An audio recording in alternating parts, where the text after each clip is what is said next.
Hi guys, so today I'm going to share with you some of the information that I found about how the media has shaped LGBT acceptance in recent decades, starting about in the 1990s. So, public acceptance of the LGBT community is fairly recent. I mean, we had a whole bunch of crises only like 30, 40 years ago. There was absolutely no equality, even just a few years ago, for the LGBT community. So, something to note really quick is that most of the success and most of the progressions of LGBT acceptance are thanks to activism and allies who have fought for it. But the media has also contributed to it. So it's important to kind of look at how the media has done that.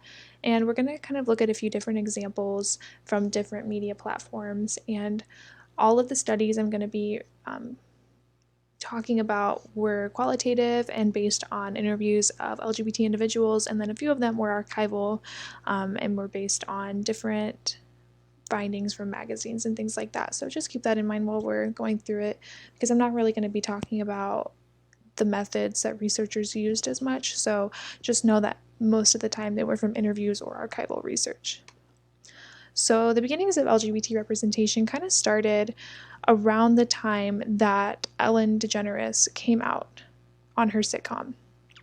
Obviously, there was representation before that. It wasn't always positive, though. So when she came out, she was accepted by her production company for coming out. Some people were telling her not to do it, but they let her do it. They aired the episode on TV.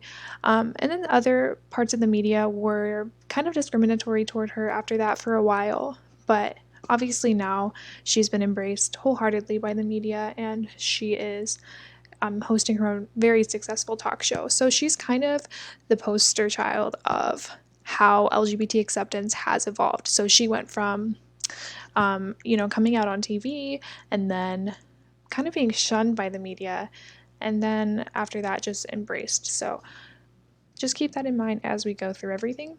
So the first form of media we're going to talk about is print media.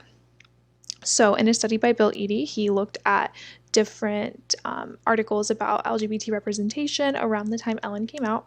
So a really big one was in Time magazine, where you can see on the cover it says, "Yep, I'm gay." And that was a really big deal back then.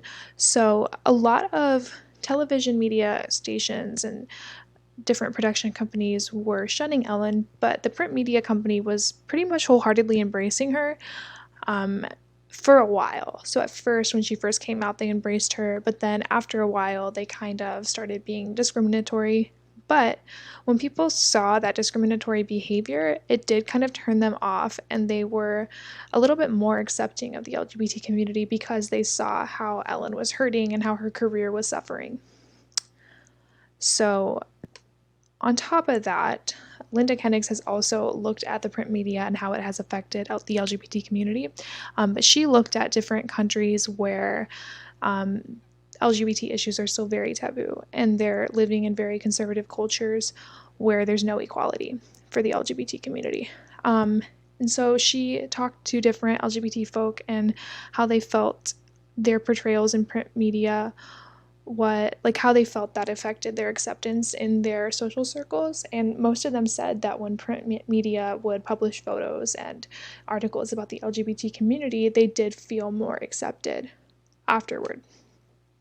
So while the print media has been very inspirational and one of the more accepting outlets, another very inspirational outlet is entertainment media. So, according to Lynn Freymiller, a lot of LGBT individuals have felt that with increased representation on TV, they've received acceptance from people in their social circles and people online and things like that.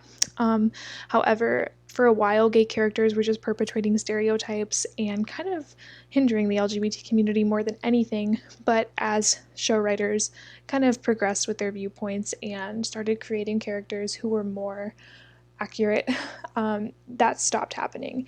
And a lot of LGBT community members felt very accepted when they were portrayed on these shows.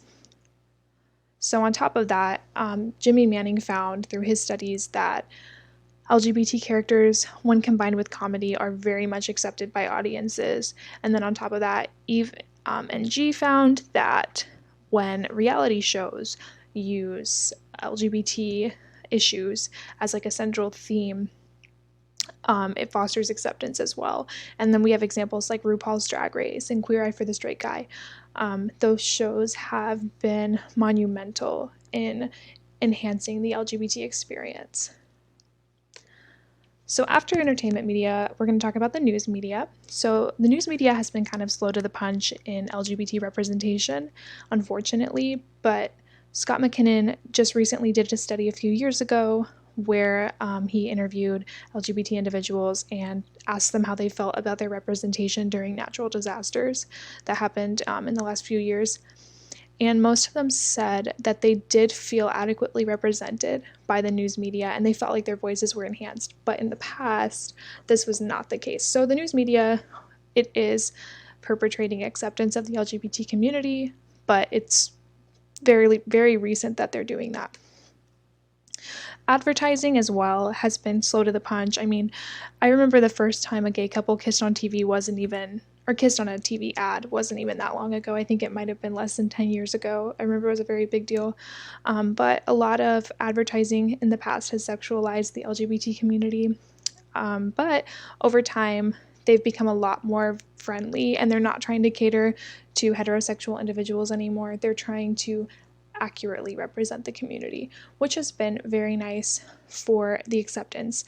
There was like the whole controversy with Hallmark movies and LGBT advertising, and that whole controversy, for example, was it did end up with a lot of acceptance. Obviously, there were people who were against it, but there was a lot of acceptance that came out of that.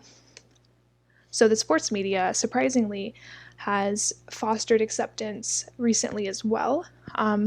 Rory McGrath recently published a study where they interviewed LGBT journalists, and those journalists reported that they felt very much accepted in their field of work. They didn't feel discriminated against, they just felt like people understood them, and they also felt like they were becoming more represented in sports themselves. Obviously, we don't hear a lot about LGBT players, but that is starting to be eradicated.